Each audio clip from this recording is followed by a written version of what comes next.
Stanley. Shh. Damn it, Stanley. Damn it, Stanley. I'm trying to work over here, kid. All right, so what's going on, everyone? Weekend Wisdom, back again, episode 21. Damn it, Stanley. Damn it, Stanley. I'm trying to work over here, kid. Wait, who's is that?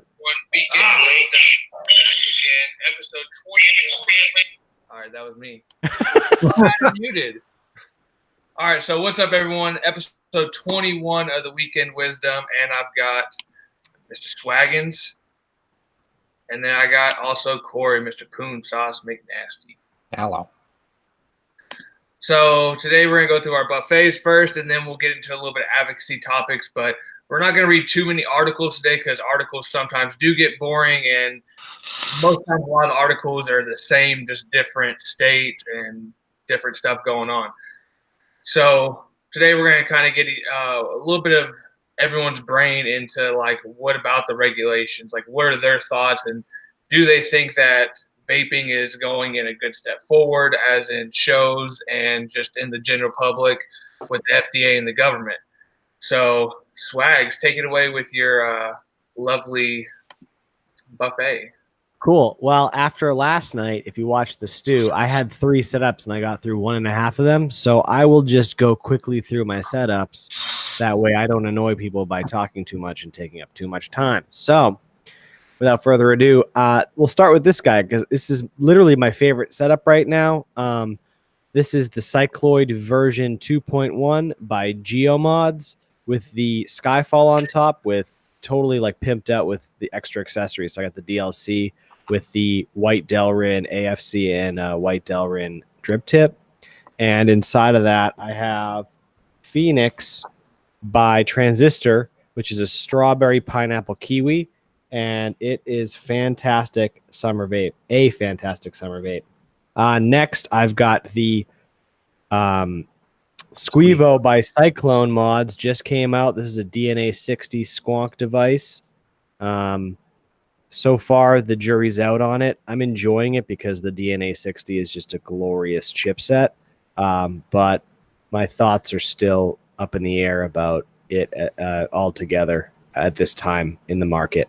But anyways, on top of that, I have the Wicked RDA by Angry Panda. I don't really remember what their name is. Sorry, guys. I know that they have a panda as their logo for their company, but this is a glorious, like, this is my favorite single-sided airflow vape. I've tried all the really expensive ones, and this one is under $100, and you get a ton of accessories with it. It's just a great vape. My favorite single-sided airflow vape at the moment. And inside of that, I have another of Transistor's new line. It's Seductive Sour. This is their Redemption line. I think it's an homage to reggae and Bob Marley, possibly. That's just a guess. And lastly, I've got my black coated copper Vindicator with the new constant contact button and the M-Turk V2 RDA blacked out with a DHD chop top, purple heart. It's just, I love all black setups with a DHD chop top. It's just a little pop of color. It really showcases how awesome her work is. Thank you, Jess Marie. I love your tips. Love your tips. And inside of there, I've got blended. This summer vapes time, man. You're probably not going to see me vaping any savory or custard flavors because it's summertime. It's hot, and I like fruits when it's hot out. I'm an iced coffee guy all year round, but especially in the summertime. So that's the kind of person I am with flavors. Like, I don't drink hot coffee in the summertime, so I don't eat like hot apple pie vapes in the summertime. I'm all about those sweet fruits. This is a blood orange mangosteen starfruit. And again, I took too much time up. I'm very apologetic inside and outside. Sorry about that. That's me. Thank you. Back to you, Jay. All right, Corey, what all are you vaping on? Okay. What do I got? First of all, I got my black electroplated dreamer with the rebirth on top. Inside of there, I got some Redstone by Mod Fuel. And then next, I got my Transistor Brizzo with the APOC 25, gator boar drip tip on top. And inside of there, I got some Millionaire Mango from Independent Vapor Company. Ooh. And then finally, I got my stack truck V2 with the Goon 1.5 on top. And inside of there, I got some, this is an homage to our brother Aziz, some Surf Satisfying. And then, what else? Got my Zero with some Crumbs drops, the flaky French. Mm. And then, of course, the best setup, the most powerful hitting setup I got of all my setups right now, the Tenacious Tater. Oh my God. Homage to Tenacious Tater. And that's all I got. I need you to take a picture of that, like a good picture, so I can cut it out and make that into a mask for my green screen. Oh my God, it'd be amazing. I mean, for my, whatever it is. That'd be perfect. And that's all I got. Take it away, Jay. All right, so I got my Purge stack, the Twisted 2700 with the Apocalypse 25, some Drip Wicks, butter, pecan caramel. Would you look at that? Sorry. Oh my God. And then next I got the red aluminum Dreamer with the Turk V2 red cap, and I got Syntax in there. I also have that in my Orchid pod. Next I got another Turk V2 with the NATO. It's on the NATO. Inside that is just grams. Pretty good stuff. Lipton's. I got my Axial on top of my Revenant Cartel with a single coil, running some transistor Tango Melon. Ooh.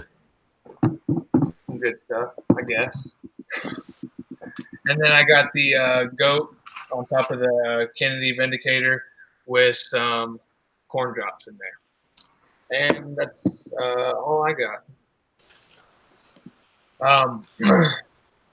So one of the things I want to talk about was kind of what's y'all's stance on the Tobacco 21. I know y'all probably talked about it a lot in other shows that y'all do and everything, but kind of just like a brief thing of what do you think about it, and do you think there should be the exemption for people in the military or anything like that?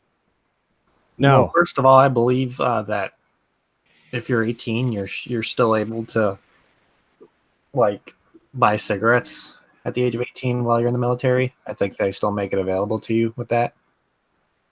And with the whole T21 thing, it's in my head, it was something that was bound to happen with how things were going. It sucks that it like happened so swiftly and so quickly that it was just like one state did it. It was just like unanimous. Everybody else was doing it. The main thing for me is that the drawback of it is that you're going to still have those people that are going to be smoking cigarettes for that X amount of time until they turn 21, which within 3 years, that can still do damage to your body. So it's one of those things to where it's like you wish it didn't happen, but I don't know. It's just, it sucks, but we kind of have to go with what's happening to it and with how the regulation's going. It's just, I wish they would have done something to where a lot of like if there were grandfather dates to where if you were 18 before that legislation came through, then you'd be grandfathered in to be able to still purchase. That would make sense, wouldn't it? But you know what? That's like, it doesn't make sense at its very existence. Like this is I mean, Grim Green said it on one of his shows. I love listening to Grim's 510 reports.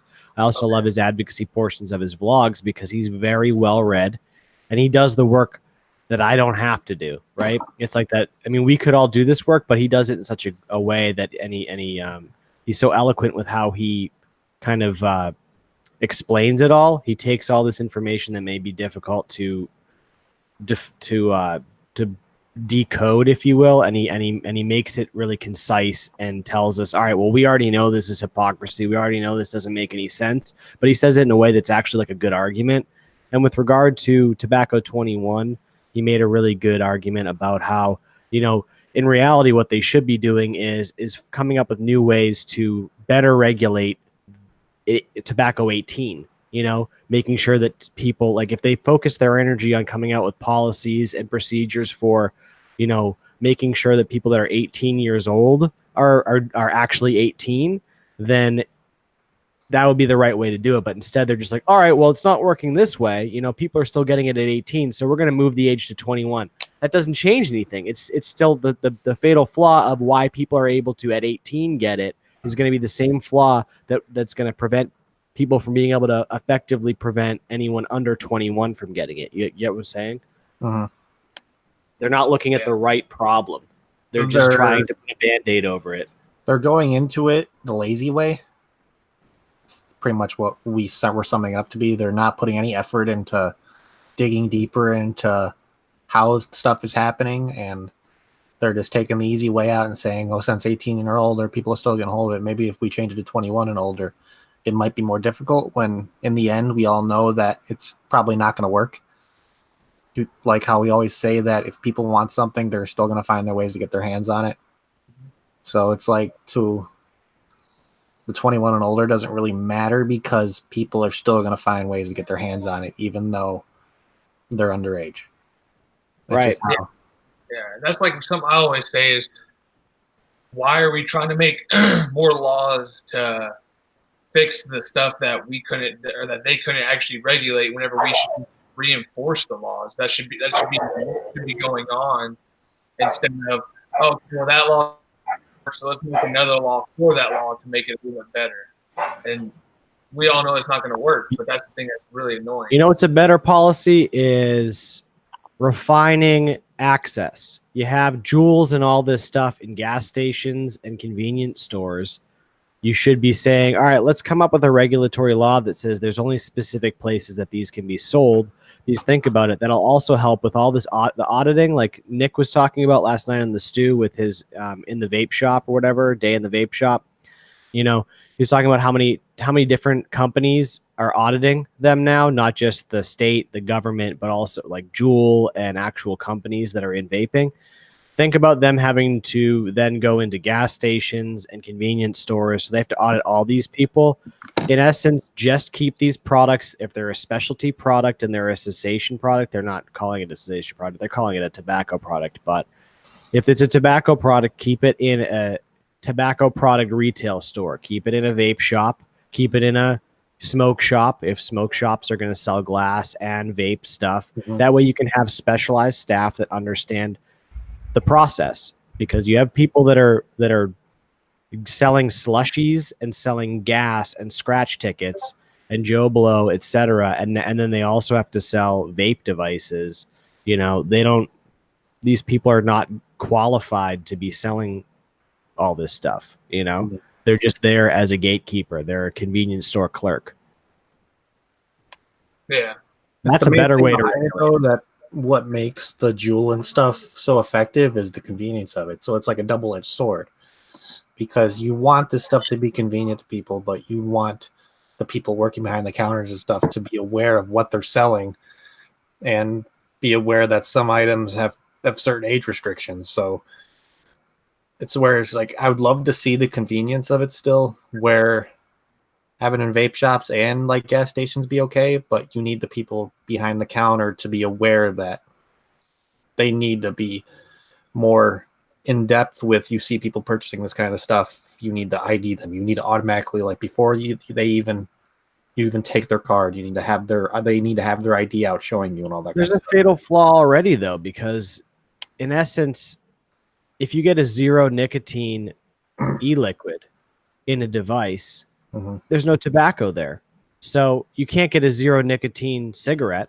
So once again, it's like, to classify it within tobacco and regulate it as such, it's more specialized. It's like, how are other industries regulating stuff that's specialized? That's what they should be looking at. It's like they're mm-hmm. trying to reinvent the wheel here with but they're trying to look at other industries and say, how are we regulating this in other industries? But which is partly a good thing, because they're not trying to reinvent the wheel, but they're not doing it. They're not putting all the work in. It's like they're going, half retard, not full retard. And in this sense, we need them to go full retard, because they need to learn from their mistakes and understand that they're not looking at it the right way. Sorry for that bad analogy, but no, it's people are going to understand it, and then it's going to get to the point where we need to find that healthy median to where it's understandable for them, and it's also like how we always say, good regulation is always we're always good for it, because everything should be regulated at some point or some standard. It's like when vaping first came around, we knew that it wasn't going to stay not regulated forever. It was just a matter of time before they started regulating it. But it's making those reasonable regulations out there to where it's understandable and logical, and not going the lazy way in and then not really doing research about it like they do. They just kind of just taking the easy way out like they've been doing. Well, I have go ahead, Jay. Kind of like what you were saying earlier about how they're just trying to put a band-aid over it instead of actually fix the problem. It's that, like I said just a couple minutes ago, I still don't see why we're trying to make laws instead of fix the laws we have. Or it's just like at a store. Like if someone's doing something like that, eventually they're going to need to get fired for it. Well, then it should be the same thing for like the government and everything like that. It's the people who are overseeing that or anything around that same thing, or even a manager of a store. If he's the person who oversees those employees and it keeps happening to every employee, then he needs to be fired, because it just goes goes up the chain, because the more responsibility, but yet they're covering their own ass by saying, hey, well, let's just make a new law because this should work, whenever we know, of course, it's not going to. You know what? The Tobacco 21 thing, I don't think is going to be the straw that breaks the camel's back for the public to understand how ludicrous all this is, because that's a sensationalist kind of, method, in the sense that they're saying, all right, well, these people are, if you're over 21, what are you going to care? It brings me back to the movie The Ides of March, if you ever saw it, with Ryan Gosling and George Clooney, where like there's a scene in that movie where they're sitting and talking, and Ryan Gosling's giving the speech about this policy that is going to be written into the speech about some sort of, voter thing. And he says that it doesn't matter because anybody who is like younger now isn't going to be able to vote anyways, so it'll go through. Well, that's basically the mentality of people. It's like, all right, well, if I'm over 21, whatever, make it 21. I don't care. Less kids at 18. I'm 46. What does it matter to me? I have kids and I don't want them to have access to this. Well, I think the argument that I have been thinking about, in my mind, the thing that's going to really bring people on board to understand how insane all this is and how unfair and unjust it is these these wholesale taxes and these vaping taxes. When you're looking at a 90% tax, like just happened in Vermont, 92% tax, if you can talk about money and talk about, all right, well, I'm standing behind the counter at the register and Poon Sauce comes in to buy a product for $10, and literally there's a government official standing next to me. Poon Sauce hands me $10, and I have to hand $9.20 of that to the guy next to me, and I put 80 cents in my register. That's fucking theft. That is stealing. Okay, I think more people are going to understand that that's ridiculous, and you're unfairly killing an industry and a business. That's not okay, no matter what it is that you're selling. And we're not selling, plutonium here. We're not selling nuclear products. All right. We're selling a tobacco product as stated by the FDA and the government, but to steal over 90%, that's not okay. 50% would be less sensational.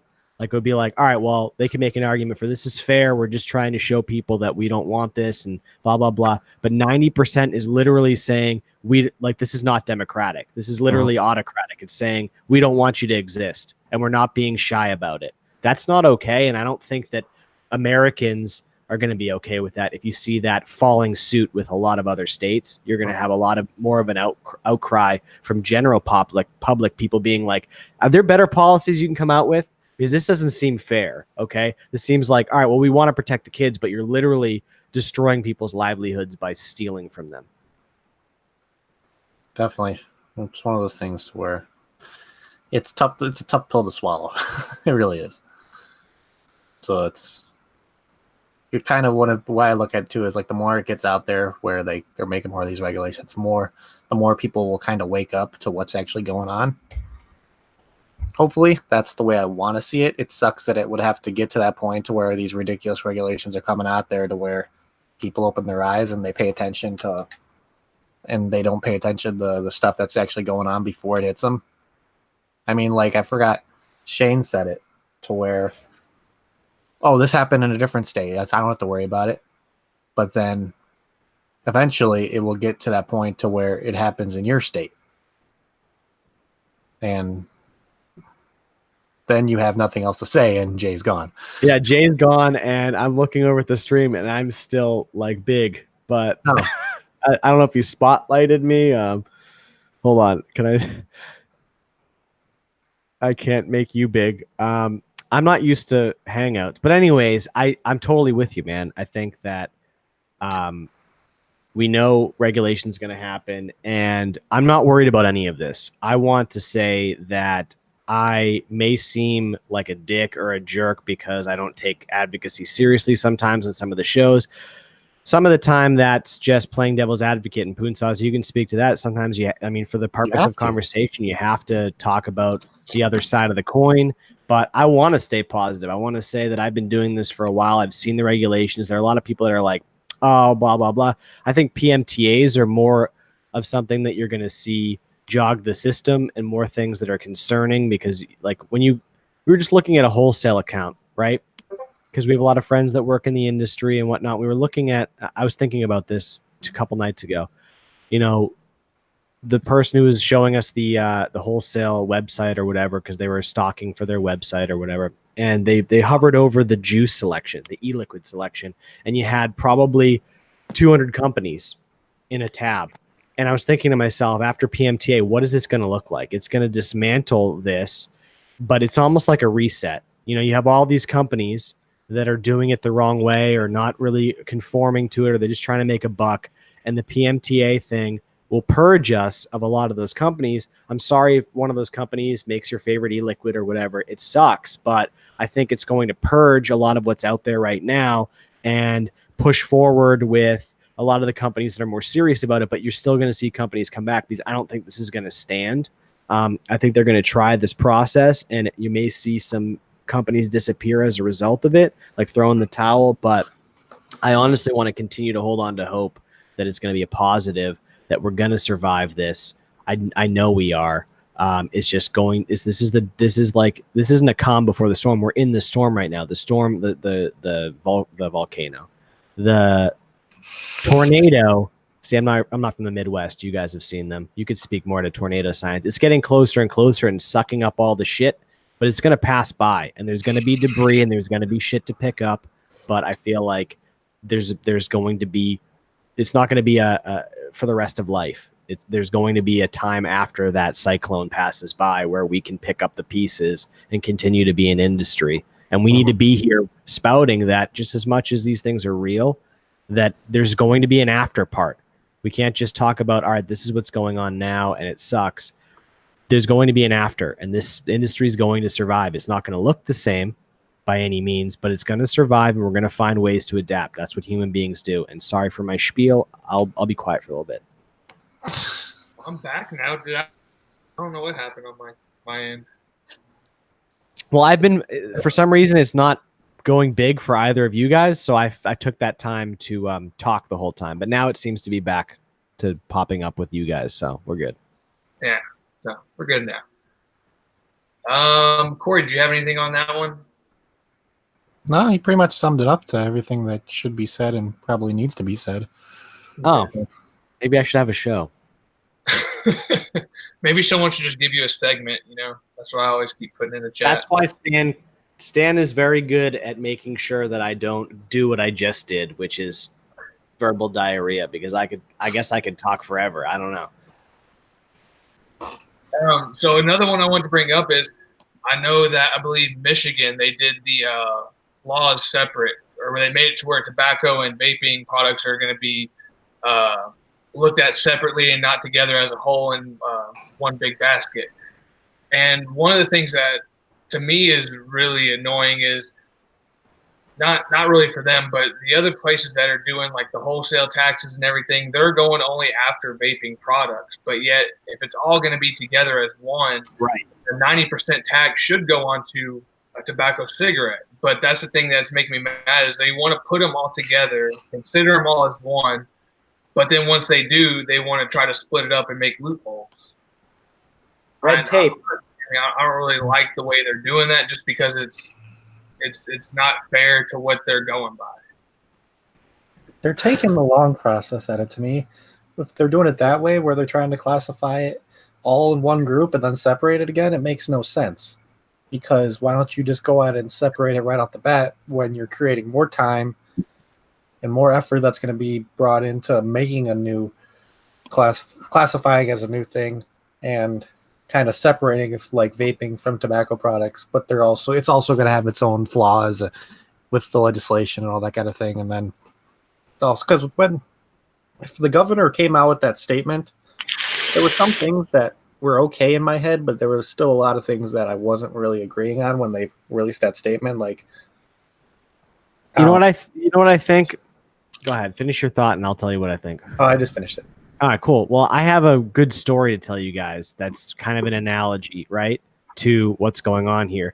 You know, it's almost like we're Scotland and England is trying to suppress us, right? We know the land, we know the territory, and we will stand out because we have a passion, we have a vested interest. Their interest is only monetary. Our interest is like a lifestyle thing. It's part of us. It's our core, right? Mm-hmm. In my experience, if I can liken this to this story I'm about to tell you, right? When I was in college, my freshman year, I was drunk one night, and the campus police were out, knocking on doors, trying to like give people shit.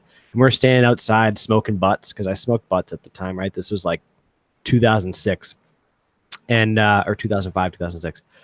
And I ran my mouth, and the cops came up and were like giving me shit and whatnot. And all of a sudden I'm looking around, and there's 4 or 5 cops and just little old me. I mean, I think I was like 150 pounds soaking wet at the time, and 5'8", 5'9", and I got 6 cops around me, and they're like, they're like grab me by my arms, they're bringing me down, and I like shook a little bit, and they're like resisting arrest, and all of a sudden they're all like swarming me, and I just did this thing where like I did like a little dance, and all of a sudden they're holding each other, and I'm standing there, and I'm like, oh, this is, and then all of a sudden, when you're drunk, you don't think logically. All of a sudden the logic kicked in.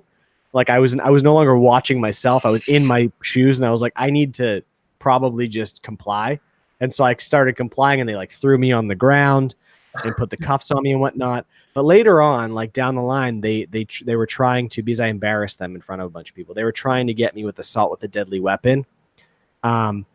It wound up being shod foot. What we're going with, like my foot went out, like flailed out and kicked an officer in the leg and hurt him or something like that. But when I was going through the appeal process at my school, sitting at the table and whatnot, they're recording all of it, and the cop's story changed and mine stayed the same, because I had the passion, to be like, this is me, this affects my life. This wasn't just about power and about administration, right?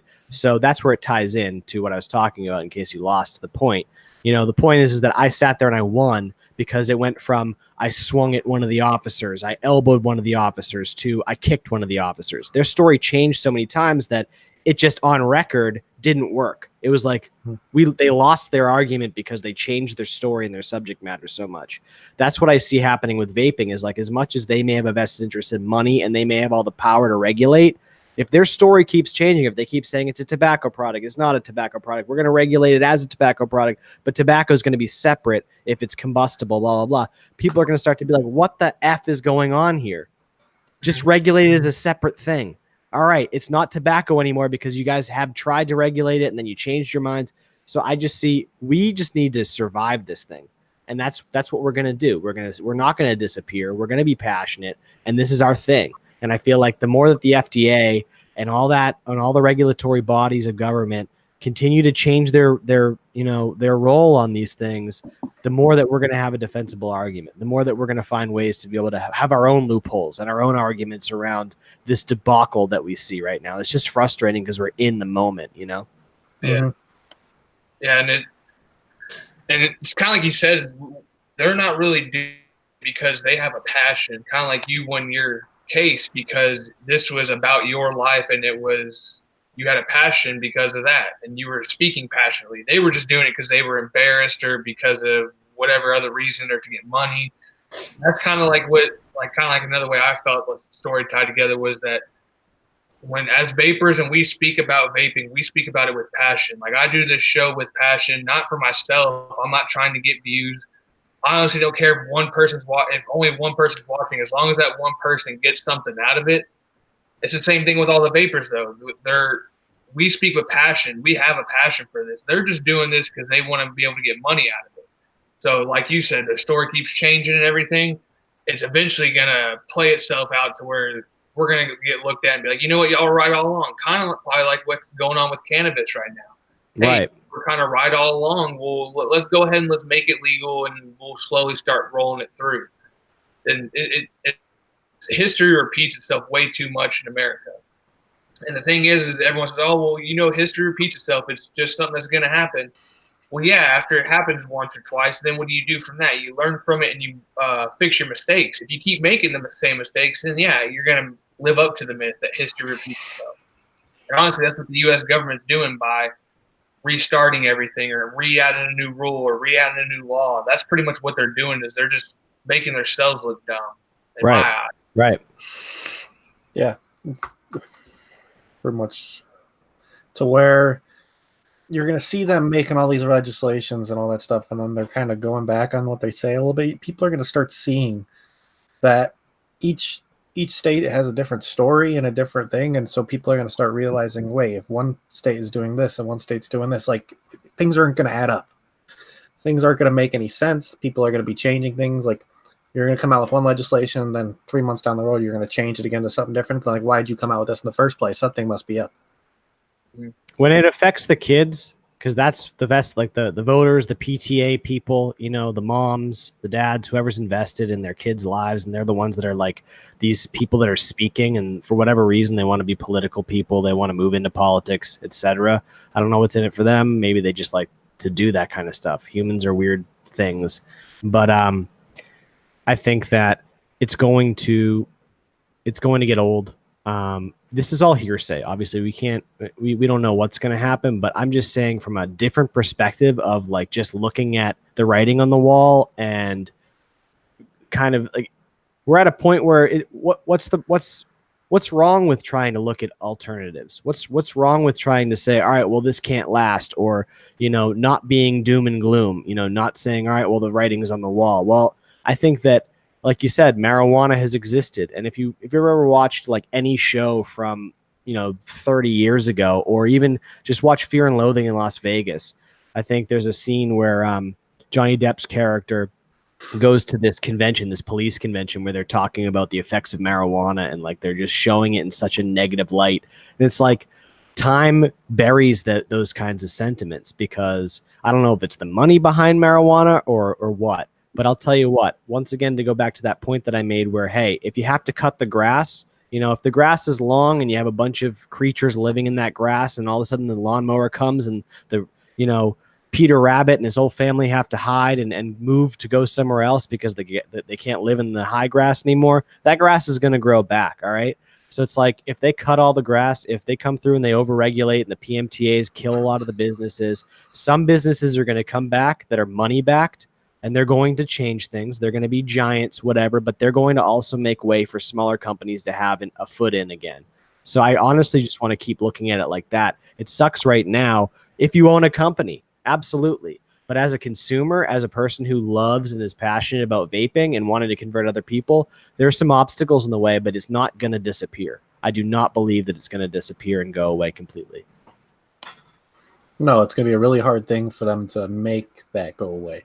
There's going to be so many things they would have to do to where if they try to do it as much to trying to make it go away as they can, that's when the mass public will see what they're doing. So they're going to have to take baby steps at it to where it's like they're trying to conceal stuff within to kind of like how these legislators are coming out with not out any warning because they're trying to sneak it past the public. Absolutely. They're trying to make sure people don't get aware of what's going on. They're just putting in a place, not giving anybody the chance to fight back for it. And that's what we're going to start seeing a lot more of, in my opinion. It's going to be because the moment they give time for people to fight back on it, that's when they're going to start getting the pushback from the public. Yeah. And like we always say, too, is anyone's voice is valued. Tons of people always say it, the government works for you. So, I mean, make sure that you're using that to your ability. Don't just sit there and complain about it. There's things you can do to make sure that those people don't get into office or when they're in office that they're working for you. And all that will tie in with we got to keep bringing it up. We got to keep talking about it because even if all these laws do go into effect and everything, we still have to let people know that there's a healthier alternative. Absolutely. That's a good point. We can't just and say, oh, well, now since it's there's this much tax and everything and no one can really get it, no one can really afford it, we still got to bring it up because if we just let it die, then, yeah, it's going to die. It's not going to be able to. That's the thing. That's a good point. So just to clarify about the spiel that I just gave, I'm not saying that, that's a means or that's an excuse to just sit back and ride it out. I'm just trying to say that there is hope, that it makes what we're doing now worth it. For those of us who have platforms and have built brands and followings, like those of us on this channel right now, and any of you in the chat that are doing that you have your avenues, continue to do that. But just like Grim has said, and people are saying, moving from advocacy to activism, we still need to do that. You still can't be silent, still continue to be passionate. That's an assumed thing. We're passionate about this, that we continue to be, upset by this hypocrisy and upset by these regulations. We continue to talk about them and spread the truth. Like whenever you have a family member that asks you questions, like I just had a chat with my mom and my wife the other night sitting in the room, and she asked me all these questions and I'm just giving her all these answers. And she was like smirking or, laughing at one point. I don't think she's laughing at me. I think she's just like, wow, you know way too much about this stuff. Okay, good for you, but it's not an excuse to be silent, but it is hope to know that we're not going to disappear. Okay. It's not going to go away completely. I think that we need to just have a healthier outlook on, doom and gloom. Let's maybe put those both in one category, doom and gloom, and then, hope and success in this hand, and then mesh them together. That way we can have an equal 50-50 of understanding there is a fight, but the fight is going to be worth something. It's just what degree of something we're going to have after the fight's over. Definitely. And I think it's because all of us, and I kind of just now thought of this as you're talking, is that we are, as the hobbyists and everything, everyone on YouTube, everyone on Instagram, and not even just that, just the hobbyist in general, we're so passionate about it that we are preparing ourselves for the worst when it might not even be as bad as we think it is. We might be thinking, oh, well, we see all these bad things happening, but they're not. Some of them are going through, some of them are not.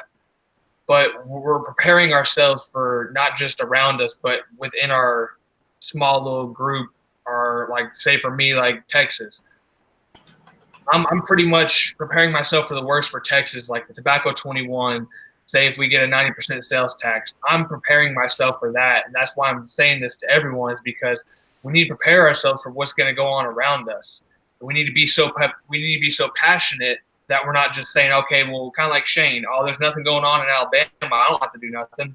No, he's still preparing himself. He's preparing himself for the worst, and he's trying to help other people while he's not getting hit yet. And that's the whole thing, is I think that as the hobbyists and as people who have platforms, that we get so passionate about vaping, and it's just we prepare ourselves for the worst when it might not be as bad, but I'm pretty sure it will be. But it's always good to prepare for it, so that way okay, it's not just going to hit you and you didn't do nothing about it.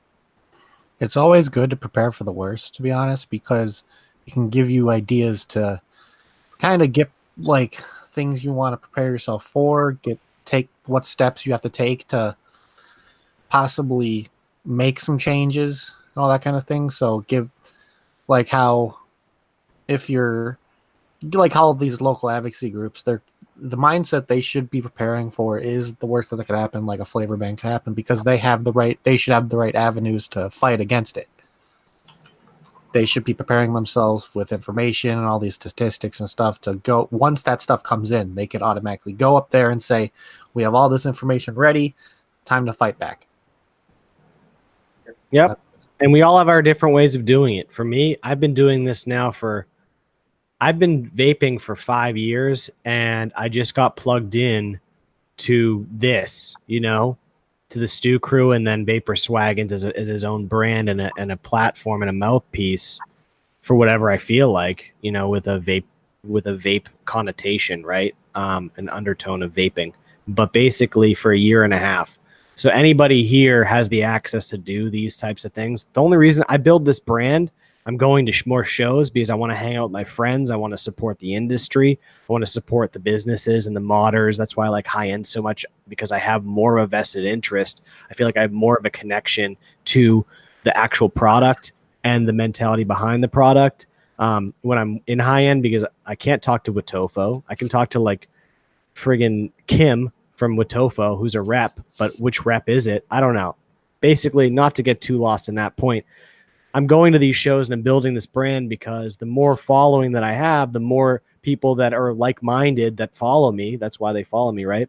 The more of a mouthpiece I have, the more that I can speak how I feel and what I've seen, through the 4 or 5 years the 4.5 years or 3.5 years, whatever, that I spent watching. And then the year and a half that I've spent really in the thick of it, trying to just be what is an example to everybody else, hopefully to you guys. I mean, I look up to a lot of you guys, and you may not even have the following that I have, whatever, but we all, in speaking about it and not disappearing and not just riding it out to be either like doom and gloom, let's ride this out, this is over, let me just enjoy the last bit of it, or, the hope and success that I was talking about, one side or the other. It's like where you're just spouting positive and you're like, fuck it, it's not going to happen. Don't worry about it. Let's just keep doing what we're doing, keep making moves, keep talking about the cool new product that comes out.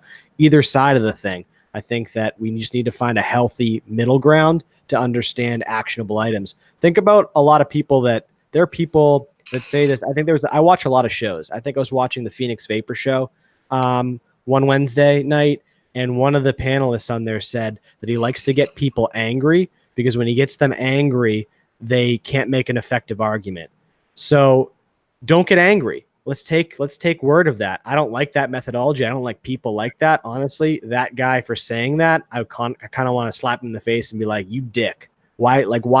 That's like a troll in the nutshell. Is like, I'm going to get you angry so you can't make a point because I don't have a point, but my strategy is just to get you pissed off. Well, let's take a gem of knowledge from that. What do you think that the government's trying to do right now? Make us angry, make us scramble, make us frustrated, make us disconnected. I say the government, the FDA, whatever. We're just talking about in these broad generalizations. It's not everybody in the government, right? But we're just talking about the proverbial they, because we need to have a unified front against them. But if they're going to get us super angry, we're going to be disorganized. We've watched hearings where people go up and they're so angry and they're so like disheveled because of whatever they've saw or heard that they don't have a clear, articulate message to say. We all have clear, articulate messages. We know how many hypocritical statements and policies have come out, but we're not speaking them as articulately as Grim Green can speak them. So stop getting angry. We're passionate about this, but you need to leave the passion at home that's going to confuse you or make you unable to speak clearly and effectively when you're trying to support the right policies. So that's another thing too, is we need to leave that anger at home and not let that be a tool that they can use against us. Yep.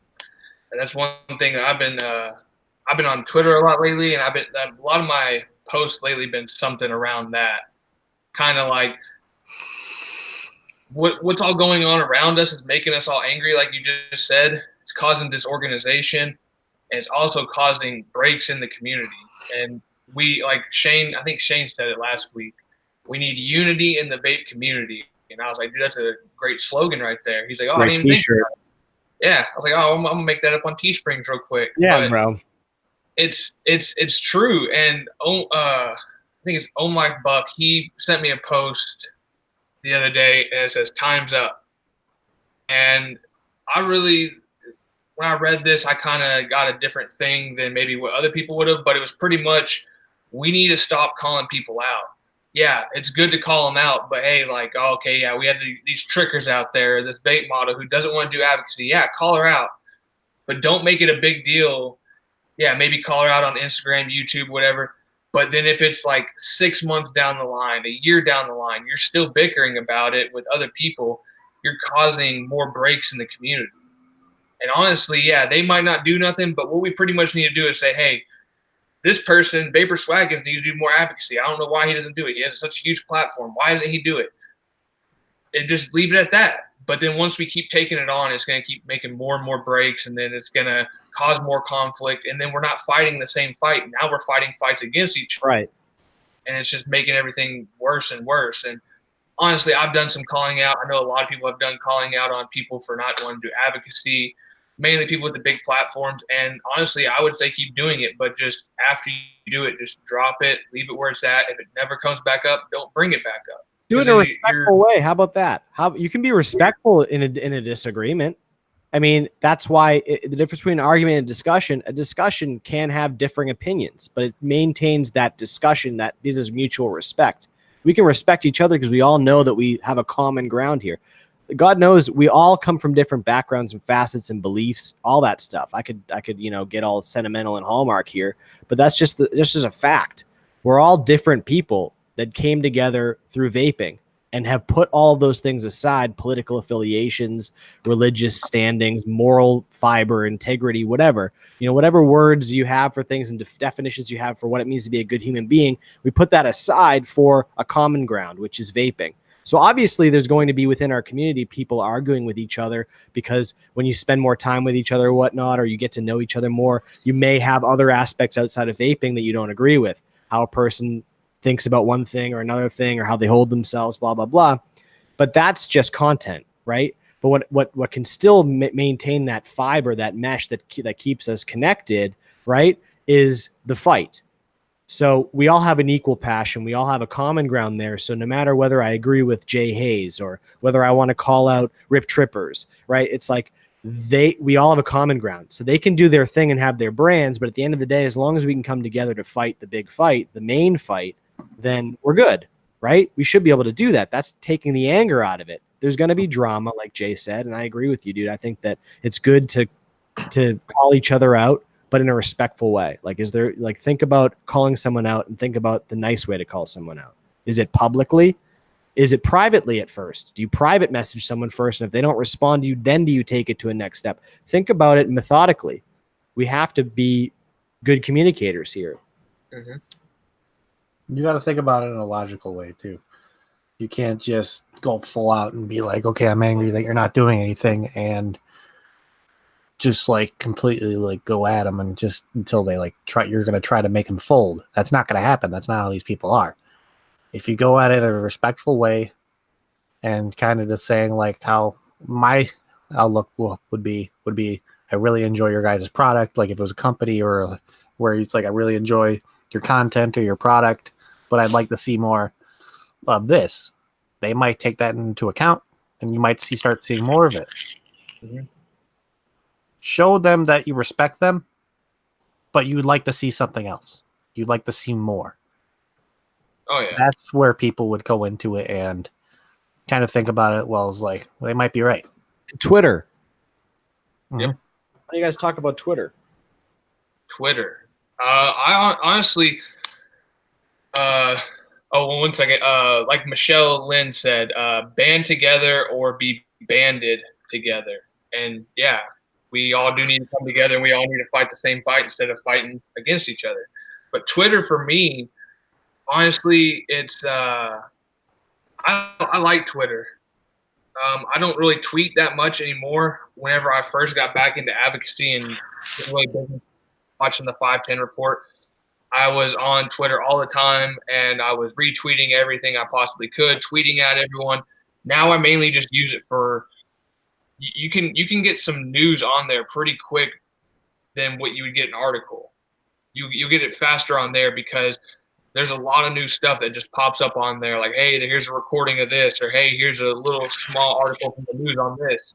By the time Angela gets that, she's gonna have to make an article. It's gonna take another day or two, something like that. Yep.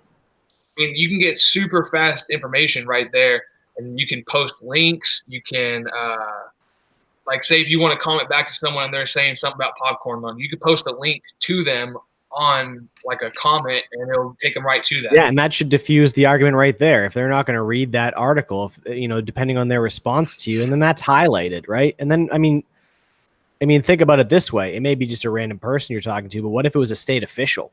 What if a state official posts a link on diacetyl and popcorn lung or wet lung or whatever they want to talk about, and then you post an article that's a scientific study with I can't think of the words right now, with a forward, basically, we'll call it a forward, a paragraph just saying what the study is and all the scientific evidence that diffuses or nullifies whatever they're talking about that's sensationalized.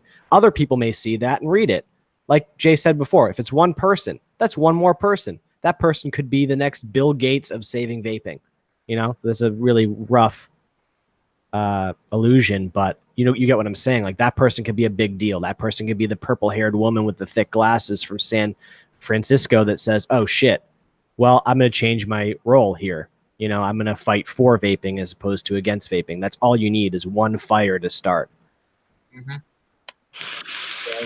I don't know if y'all use Twitter, but I honestly, I like it. Like I said, you can get good information pretty quick, and you can kind of speak your mind on there, because it's a lot of you pretty much just type, or you can post pictures, but you can speak your mind on there and just put something that maybe you don't want you don't want to like type out and put on an Instagram story because no one at it.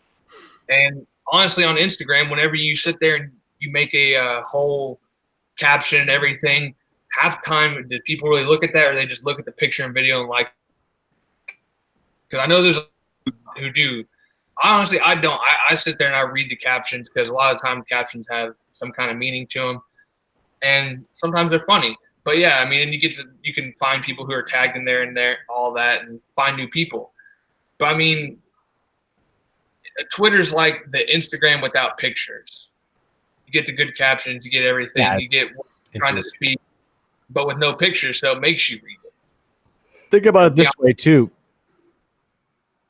When we have links to evidence that we keep pushing, right? You can't ignore evidence. We have all the evidence at our disposal. We have the argument. We just don't have a unified message, and we don't have a unified avenue to get that message out that's making any headway, because we're on all the social media platforms that all of the adults that are in generations ahead of us or whatever. I mean, some of you guys are in those generational brackets, but you are savvy to the internet. A lot of people, I mean, part of what I do for a living, I won't tell you what I do specifically, but I train people. I train adults, you know, who teach basically with technology. And there are a lot of people that just don't see the use in it.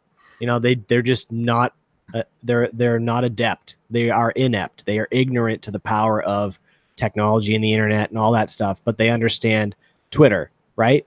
And to most of us, Twitter just seems archaic and seems like completely opposite from how we share. We share through images and video, which is actually the most effective form for communicating as a human, is audibly, visually, and in text, all in one. Why not? We understand that, but other people don't. So we need to utilize the platform that isn't our forte. And I'm going to take this moment to shout out Logan Exhales in the chat, because he's been talking about it for a while and bringing this back to the table to understand the brevity of the situation, why we need to get on Twitter. So if you have any questions, I'm going to go as far as to say, reach out to Logan Exhales, go find him on Twitter and follow him, @reply him, private message him, whatever you got to do, like follow his example, because he pushes that. He spouts on that, and that's where he focuses most of his energy. You know, so we need more people like Logan on Twitter, and then some of us that are kind of, you know, we get it a little bit, or we understand a little bit, or we're bringing our followings over to Twitter. But you have guys that are dedicated to Twitter. You have guys that are dedicated to YouTube, Instagram. You know, we don't all have to be the best there ever was on Twitter. But I think that if more of us are there and more of us are taking a page out of the book of these guys that do focus solely on Twitter, that we will have a better plan of attack for connecting with the people that find Twitter as, that's where people get news. People aren't going to CBS and NBC. They'll watch the news there, but if they're going to engage with the people that are really fighting against vaping right now are the ones that go on Twitter, and they're actually active on Twitter, reposting these inflammatory statements against vaping that are unsubstantiated, etc. Yeah, and also go to Logan's YouTube channel. I believe he did a video on differences between Twitter and Instagram. So I mean, definitely go do that. Watch the video, and like Swag said, if you didn't understand something or if you think you have more questions, I'm pretty sure if you drop a comment, if you go follow him on any of his social media and go ask him, I'm pretty sure he'll answer your question. He's a really cool dude. He really likes to help other people. I've talked to him a couple times, and you can tell he's super passionate about it, and he just wants to help everyone else. And to me, that's awesome, because like I've asked him a whole bunch of questions, and he's like, "No, dude, you need to go look at this website or go do this." And he's a really good help, especially for advocacy stuff. I mean, you might have people like you might have Swaggins who can help you out with high end. You might have Corey who knows juices and stack mods, and then you might know like someone else who knows a lot about the batteries and keeps up with battery mooch. He's the person for advocacy. He's something, honestly, I look up to because of advocacy. He's always posting on it. And even in our Discord, he said, "Hey, can we open a advocacy page like he has on his?" And they're like, "Yeah." And I mean, you get, instead of sitting there and going through the internet and try to Google, okay, what's going on with vaping today? He's posting links constantly. And that could be your, okay, well, I'm sitting on the toilet for 2 hours at work doing social media stuff. Let me go ahead and let me scroll through and let me see what he's posting. Okay, let me read 2 articles, because I mean, 2 articles a day, how long is that going to take you? Even if you're a slow reader, what, 20 minutes, 30 minutes? I mean, it's nothing. That's not much time out of your day. We spend so much of our day on our phone or sitting at our desk on our phone. Actually pull up an article and read it. And you don't have anything to say about that? No, I mean, that's basically, what I was saying before. So I agree 100%. I mean, Logan is not the Messiah. He's just a dude like us, because he's like being super humble in the chat. So I need to give him some shit. But, we're just saying he's here. He popped up, and that's another thing too. We're a passion. We care about this. This is family to us. This is more than just healthier alternative. This has become family. This is more. And they're trying to take that away. So we're continually going to have people pop up like a Logan Exhales, who has been around, right? But we just started to chat with him over the last few months. And I mean, we're continually going to have these players, right? And we're going to continually know what what we're up against. We just need to make sure that we, you take some of the methods that we talked about today over this hour. This is a great show, by the way, Jay. Thank you. I get to like really just, go off on verbal diarrhea is what it is, I think. Poon, did you have anything to say about Twitter before we get to our last question? No, you guys pretty much summed everything up with it. All right. So last question I was thinking. What was I thinking? I had a question. Was it about Skittles? Because I love Skittles. See, I think you're getting close. You're getting warmer. You're getting warmer. All right. So it's candy. Is it related to candy? Oh, then I'm not close whatsoever. Thanks for. Oh, never mind. I got it now. Cool. That was the whole point. Advocacy groups. What are y'all's opinions on advocacy groups? Like, I'm not saying what's your favorite one, Casa, Safada, Not Blowing Smoke, yada, yada, all those. I'm not saying what's your favorite one. Just what do you think about people not really, I don't want to say praising them, but giving them what is deserved, even if they're not putting out a lot of information at the time? Because I know like some people are like, oh yeah, well these ones are slacking. These ones aren't doing what they're supposed to do. They need to be doing more. But I even posted it on, I think, Twitter. You don't know what goes on behind closed doors. They could be working on something that might pop up in a year and could save the industry. You never know. I think that they need to have social media marketing people. I think that they need to do a better job of marketing what's going on, as opposed to just being like, go to our website that looks like it was done in 2002. Yeah. I know that all these guys have full-time jobs. Shit, we have full-time jobs here. There's no excuses here. If you care enough about something, it's like when you're dating a girl or whatever, or a boy or whomever you're dating, and they say, you say, hey, do you want to hang out? And they say, no, I'm tired. Or like they give you excuses. If someone wants something bad enough, they'll make it work. That was a rough analogy there, but you get what I'm saying. It's like, but it makes sense. If you care enough about it, like we do, my full-time job is 9 to 5. And then I have a second full-time job that's during my full-time job. And then all the time that I have spare. I mean, what's great about it is my passion. I get to hang out with my friends while I do it, but it's a lot of work, man. I work all day, every day now that I've been fully plugged into vaping, because I'm trying to push down this avenue of advocating for this industry and building a brand and a mouthpiece, etc. So it's like, that's what these advocacy groups need to be focusing more on. They need to have a clearer vision. They need to be able to get that vision out, and they need to be organized. I mean, I know a lot of them are like Kassad and whatnot, but people are done with these calls to action because we're not getting all of them consistently. And all right, 3 months pass and all of a sudden there's a new call to action. It's like, all right, we can't be doing this when we have the time to do it. It needs to be done all the time. So we need to find some passionate people like any one of us here. If we like Vape Pun Magazine, journalists and stuff like that, they get paid to be there because these are businesses, but these are nonprofits. So look at a nonprofit model. How do you pay nonprofit employees? You find the people that want to volunteer their time. So find the right people. You need to be doing a better job of getting your information out there and organizing. You can't just have people that are elected into positions and stay in those positions because no one cares to vote or to run for the next whatever. We need to have a clear message, like was said, I think by somebody, Logan probably in the chat. We need to, they're trying to divide and conquer. Kurt says, well, we need to talk to our advocacy groups and tell them that they need to be more unified and get us more consistent information. And if they have to find volunteers for that, I know a handful of guys, more than 2 handfuls of guys that I hang out with on a daily basis that would love to be associated with an advocacy group to help them to do a better job of getting that information out more consistently and on whatever platform is pertinent. Oh yeah, I know. I'm one of them.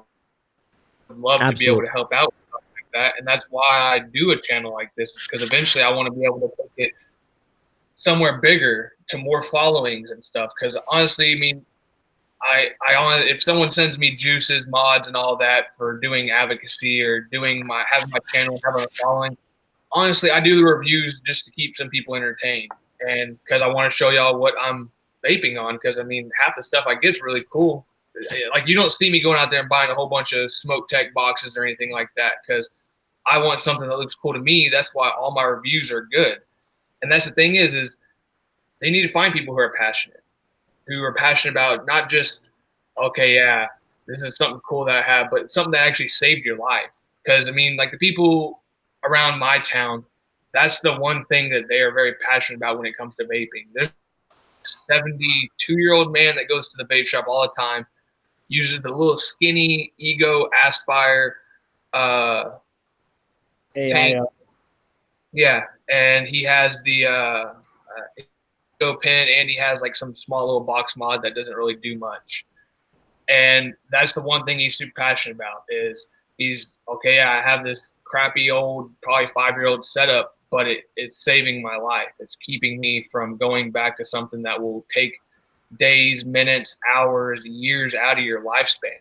And it's something that, honestly, like you just said, Swag, it'd be really cool to be able to be a part of something like that. And it'd honestly be cool if they would actually listen and pay attention to stuff like this and go out there and say, you know what, we do have a lot of people who aren't passionate. We have a lot of people who only turn something in once a month, and we have these other people who turn something in 2 times a day.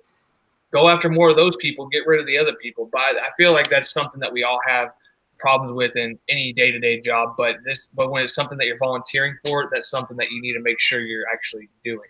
Yep. Well, this was fun, man. Oh yeah. So did any of y'all have anything y'all wanted to say before we get off? I know I want to give Poon Sauce a little bit more than 15 minutes, even though it's all he's going to use to get set ready. up. Yeah, check out Poon Sauce's show right after this on the Poon Sauce McNasty channel over on YouTube. Yep. For Weekend Wisdom, who's your guest today, Poon Sauce? I got Mr. Tenacious TX Vapes on today. Sweet. And that's at 5:30 or 4:30 Central. 4:30 Central, 3:30 Mountain, and 2:30 West Coast, and then 5:30 your time. Yeah, thanks for giving us all the times. That was very nice of you. 24 minutes from now, make your way over there. You know what I'm going to do after we end? I'm going to order some Grubhub. I'm going to get a bacon cheeseburger, mozzarella sticks, and curly fries. Oh, you bastard. I knew it. That's probably what you're going to get, not the cheese sticks. Mm-hmm. But any of y'all want to promote anything y'all got going on? I know y'all both do a couple shows. Go ahead and promote them. I mean, I'm pretty sure everyone here watches them, but if no one watched it on the replay, you can get it out there. Yeah, Omies, Vaping with the Omies on the Vaping with the Omies YouTube channel, Monday nights at 7 p.m. Central, 8 p.m. Eastern. You can figure out the rest. Come hang out with us every Monday night over on the Vaping with the Omies channel.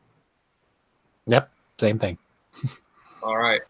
Guys, I'm starting to get back up on reviews, so I'll get more reviews out there and everything, but trying to get them all situated. Started building coils. A lot of my time, so yeah, maybe I can get coils out there to some of y'all too in the future. I want to give a huge shout out to my sponsor. Forgot to mention him at the beginning, Clown Vapes. Where you can use code Wisdom for 10% off on any of his clown coils. I think he still has those bridged ones, and he has clown coils. And then he has the Mr. J's Vape Supplies e-liquids. You can take 10% off of those. And I think he's still running his 15% off right now. So make sure y'all take advantage of that. And take all the deals, but remember the real reason why we had off the last couple days.